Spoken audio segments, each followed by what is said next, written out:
And thank you for taking the time to watch this. My name is Hayley Reynolds and I am from Irish in Britain. We're currently delivering a healthy ageing project focused on the Irish community aged 65 and over across Britain. I'm really excited to talk to you today about something that's bringing a huge amount of fun, fitness, and connection into people's lives, walking Gaelic football. We believe this is an inclusive and engaging way for people of all abilities to enjoy Gaelic football in a relaxed social environment, whether they've played before or are completely new to the game.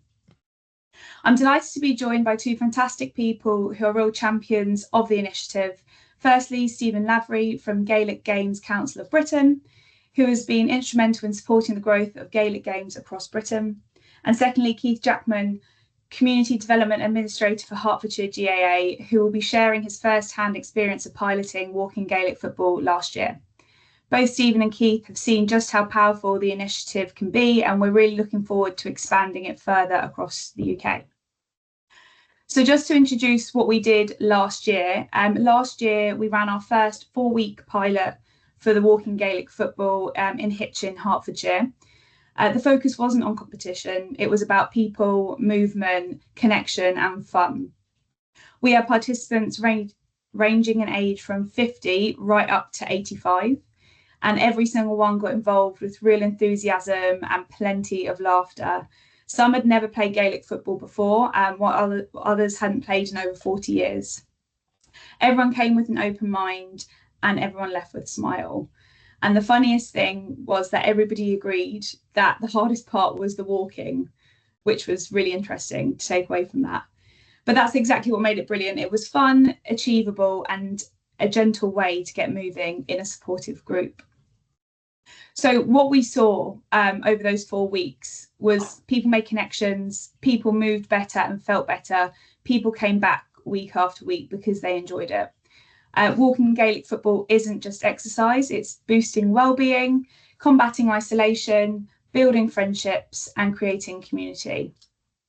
So I have got a small snapshot of what the training sessions look like in this video, so I'll just show you that now. It's a hard knock life without the push and shoving, do I mosey on by with the sleep in my eye. Oh, call my name, let no stranger judge. Know my place in this world, and it's a short ride. I treat each face as they come before me. Heard ignorance was evil, and Socrates smiled. Hey, oh, yeah.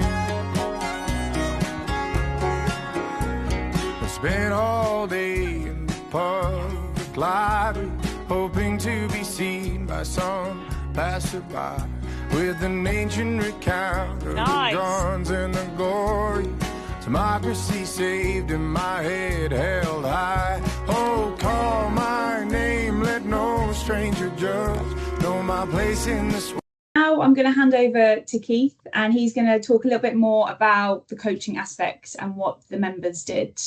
Thanks very much, Hayley. So in terms of our skills, before we do any skills, we always go into our warm-up, which is working on the fundamental movement skills, which is our agility, balance and coordination. And then we go on to our running, jumping and throwing. But obviously there is no running, so we do a bit of walking, jumping and throwing.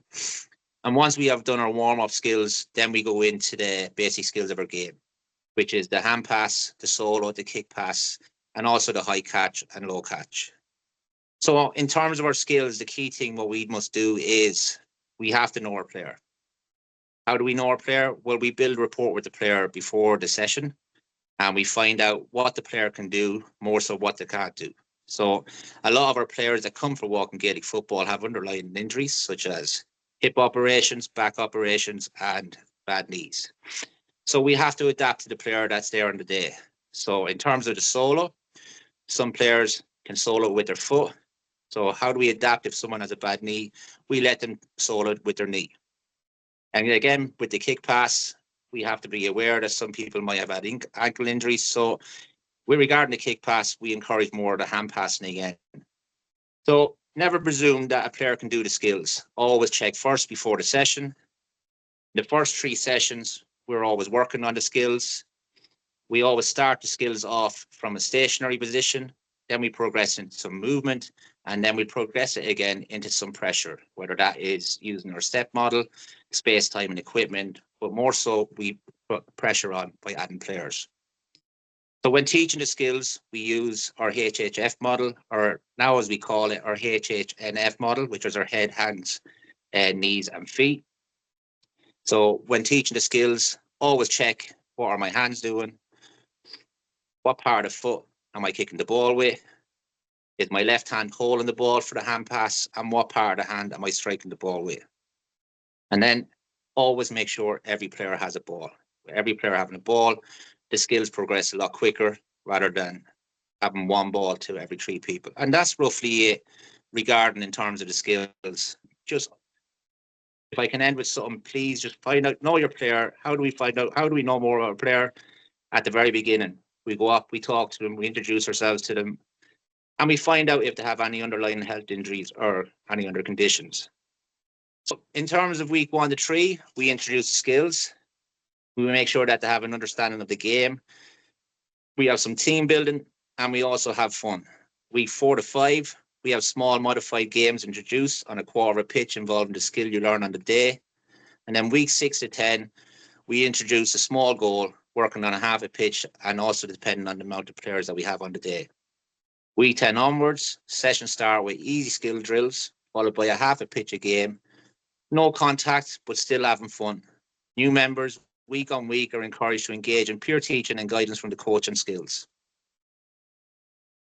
Brilliant. So Keith just went through how he coached our 4-week pilot and how anyone looking to become a coach for the Walking Gaelic football should look to plan it.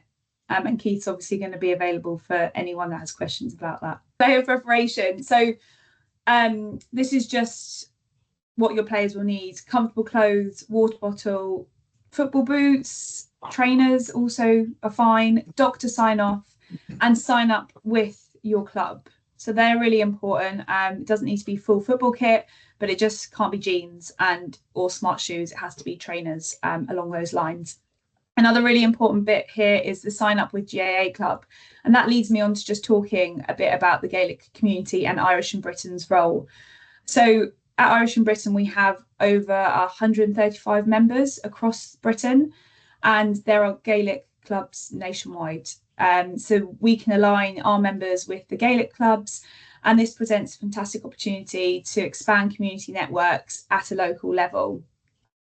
So while Irish in Britain and Britain GAA can provide guidance and support, the strength really is in that partnership between the local clubs. It will be a community-led initiative, just to make that clear. And from that's where the insurance comes in.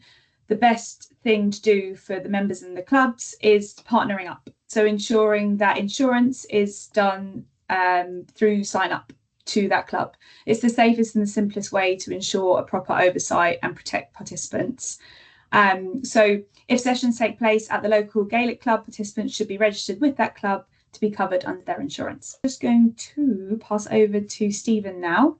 Stephen Lavery is just going to have a little discussion about where the Gaelic clubs are placed.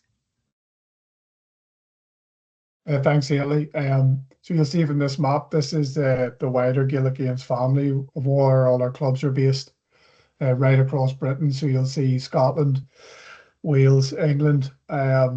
We've got our GAA clubs, our Camogie clubs, and our ladies Gaelic football clubs. So quite a lot of clubs covering a vast area across the whole of Britain.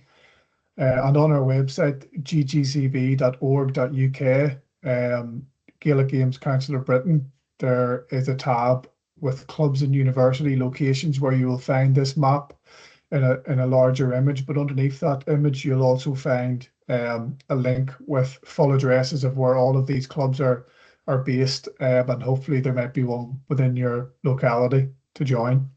The funding then, so potentially there are small pots of funding that will be available across England, Scotland and Wales through Sport England, Sport Scotland, Sport Wales, and they'll be able to cover some of the things we have listed here to help make the courses a little bit more accessible for people. So the Walking Gaelic football will be club led, but we could provide support with linking funding applications together for each area and giving funding, grant writing support anywhere where there might be interest for Walking Gaelic football to begin. Yeah, the same for members from Irish and Britain. If you speak to us, there is opportunity to get funding. So yeah, that will help towards getting it off the ground if needs be. If you need transport from your club, from your member club to the Gaelic grounds, things like that, we can talk about it. Brilliant. Okay, so we've just got a little snip of one of the ladies who took part in our pilot. She came every week. She'd never done Gaelic before, or she'd never actually done any sport before. And she came and she absolutely loved it. So this just highlights that it's about the social, mental health inclusion, not just about the fitness. What made you come to Walking Gaelic football? I came for two reasons. The first reason being to get some exercise, and the second reason because it was Gaelic football and Irish heritage. Yeah. And have you enjoyed the 3 weeks? I've thoroughly enjoyed the 3 weeks, and I'm sorely disappointed that it's come to an end. I could have gone on and on. Would you do it again? I would most certainly do it again. Hopefully it'll start up in the spring and I'll join up again, most definitely. For people like that in the community. So that was a very brief, but hopefully enough was said for you guys to consider registering. We'd be really happy to help anybody who is keen in registering. So I think we're going to do a cut-off for March of people that want to sign up. Register with us. There'll be a link below or an email address below as well that you can email to. And then hopefully we can get some of this set up in your area for spring 2026.